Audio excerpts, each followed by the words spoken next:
I really thank you for this opportunity to, and it happened that I am, as a speaker, I mean, in between two people that for the first time I've met in early and late 90s, respectively, the next speaker from my London years, Professor Debellis, and Father Nikos, in my Cambridge years, late 90, when I was a few years younger and not a few bodily volume lighter. Anyway, since I'm sure, do you have all of you the handout with you? Okay, thank you. So, what I'm going to point out to you the next few minutes, it's mostly a curiosity in my own eyes for nature and natural imagery, mostly in terms of physical nature, but also in human, mostly in physical nature.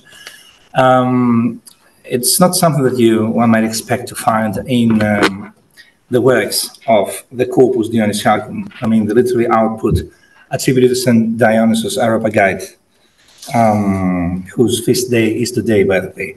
And he's a patron saint of Athens, so during this day we didn't have any schools, remember. Neither the exposition of the orders of angels, one of his four works, Celestial Hierarchy, nor the taxonomy of ecclesiastical offices, the other work, Ecclesiastical Hierarchy, in the body of the church, seem, at first sight, the natural textual habitat for extensive mentioning of the variety of animate and inanimate nature. That is, this is a subject, obviously, it's a passing, as it were, subject in this extremely important work of theological/philosophical thought of early 6th century AD. But it happens that although there are a few references, there are indeed few throughout the work, let's say less than 10, 15, something like that. This infrequency, that is, provides each such reference with a significance of its own. Whether it be an explanation for the use of theriomorphic similes for the manifestations of God, the creation of plants, or the activities of the soul, the author seems to work with a certain number of conceptual premises. And this is what I'd like you to, or synergy, as it were, to point to Maximus' terminology, and Maximus himself based very much his thought and writings on Dionysius. I'm going to show you in this 4 or 5 texts you have in the handout, mostly as a work in progress, as a food for thought, as it were, to see together that although the references are scarce, okay, the taxonomy, they may be grouped under more or less 3 headings, as it were, I mean 3 uses of the similes.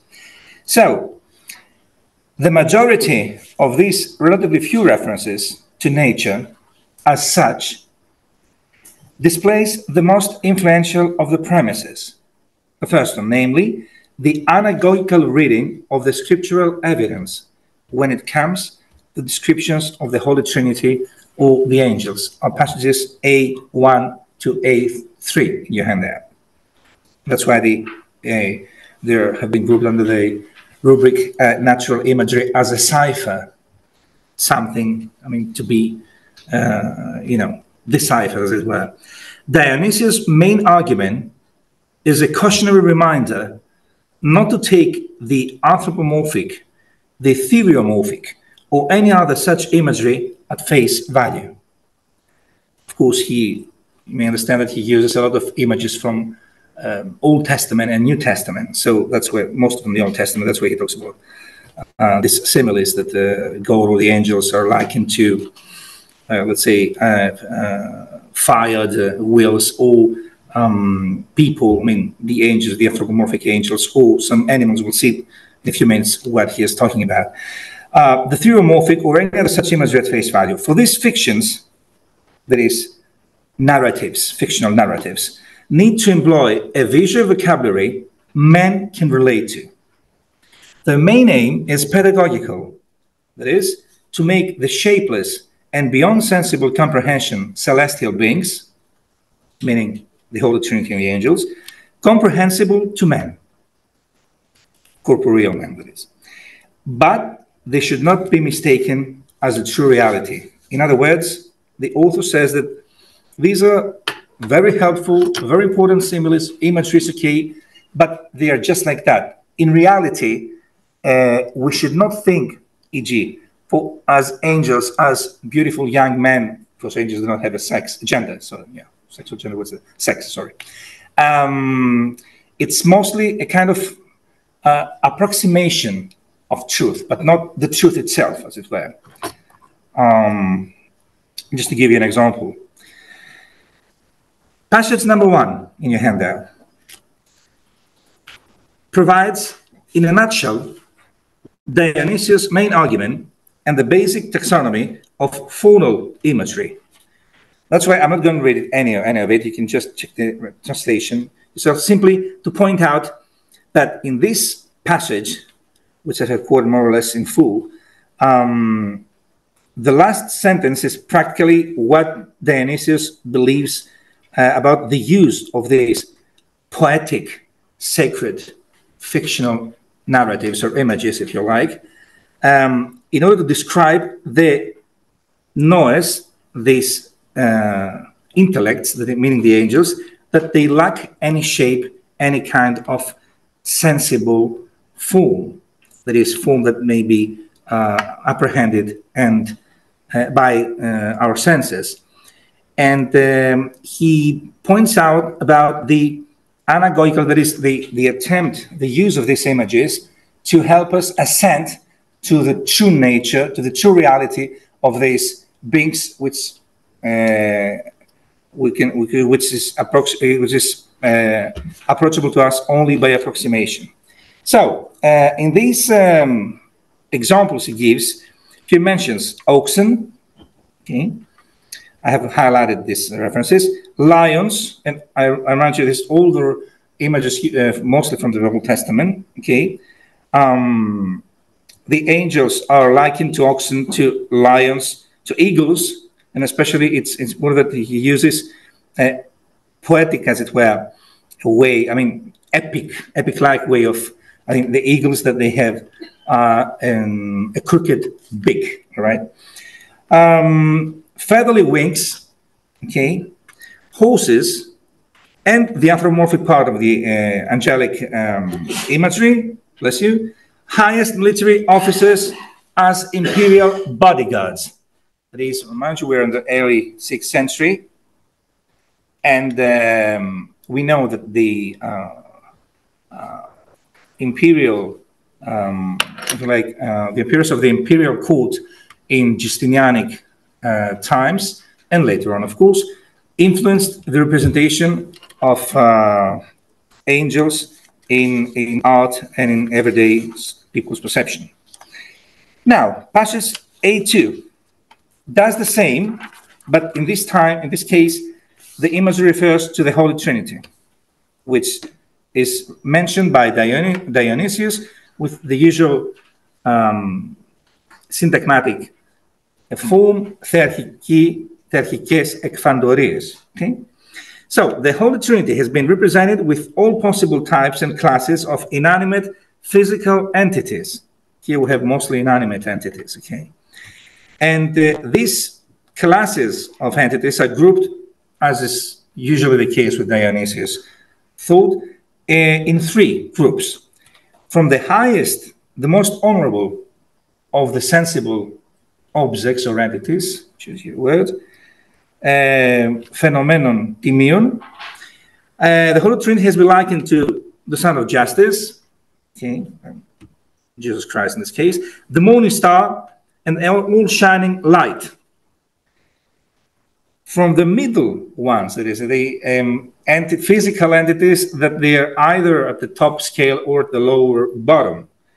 The images have been employed by using fire and water, and even they have been the god has been likened to entities from the lowest, less honorable class of sensible objects. In this case, perfume, and Jesus Christ has been likened to a very sweet-smelling perfume.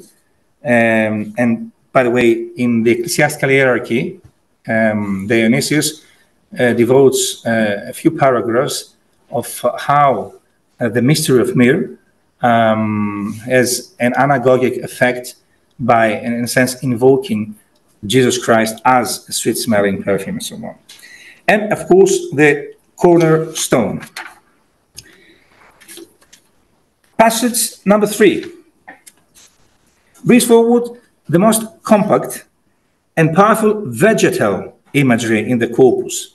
And I'm referring to the pre-last line, because you have all this polysyndeton, where you have the reference to trees and sprouts and flowers and roots. It's the literally aspect of Dionysius' corpus, oeuvre, is a very important one, and something not very often taken into account, understandably so. So, in this case, it's Virgin Mary that is likened to a source, to the Mother Earth. So we have, in this sense, a kind of sympathy, if I may use the term, I'll use it later on, between the physical world and the human physical nature, and the human nature in the person of Virgin Mary, who gave birth, because this vegetal imagery is placed in the context of Jesus Christ becoming human, okay, inside Virgin Mary's body. Now, talking about the notion of sympatheia, we move to passage B in your handout. Once again, we return to the celestial hierarchy, which this notion of sympatheia is another conceptual premise that relates to that's been taken by Dionysius' oeuvre, and it has the meaning of the homology between human psychic microcosm and the cosmic order. In this case, the comparanda, as it were, in passage B, which is a perfect example of the synergy, is between the angels and the human beings, especially the soul of the human beings and the angels as spiritual, as intellectual, as it were, entities. And this synergy is defined by the Dionysian doctrine of dissimilar similarities. Second line, anomius homeotitas. This oxymoron, as it were.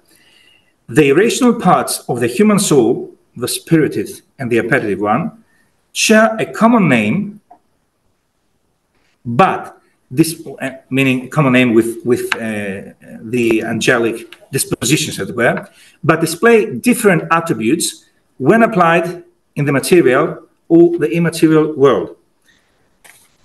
For example, it's one thing to talk about thumos, the spirited part in our own human perception, which, as the text goes, it's mostly, its main motive is that it originates in passion, okay, human beings. But when we talk about thumos in angels, we should have in mind the masculine as well, that is brave rationality. The angels are no, irrational elements in them. The same goes with the epithumia, desire, which is a very strong word indeed. And in the case of human experience, we all realize, I remind you, the Platonic notion of the epithumicon and the books of in the Republic, where the tyrannic soul is basically the tyrant. Everybody believes that the tyrant is the most happiest of men because he can do whatever he wants without any limits and without any prohibitions. But Socrates proves, or attempts to prove, that he's the most wretched man precisely for that reason, because the lowest part of his soul has taken over, has the acropolis of his soul, where the reason should govern. And so when we talk about epithemia in angels, it's not to do with what we understand that. I mean, in the food, drinking, aphrodisiac context, it's mostly divine eros. Again, eros, but divine eros. Okay. Of course, irrelevant to any sensual elements. And I would like to conclude by referring to a passage that when I saw it, it almost took me by surprise. Because as you may have guessed, one of my first attempts when reading the whole corpus, it was to find, since the subject of my paper was human nature, okay, is there any passage that Dionysius talks about human nature as such? I mean, even in lexicological terms, anthropia physis. Yep, this is the subject, this is the passage.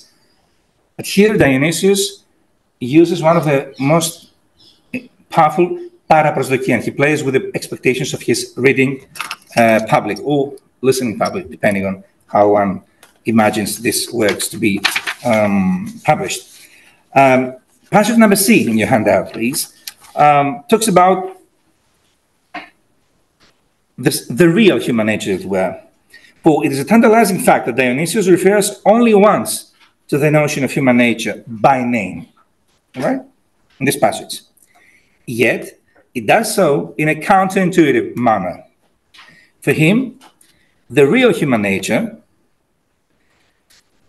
is the immortal one, meaning the nature as it was created by God before the fall from paradise. If you see the passage C describes succinctly the tragedy of humanity, where the human nature has been succeeded, as it were, has been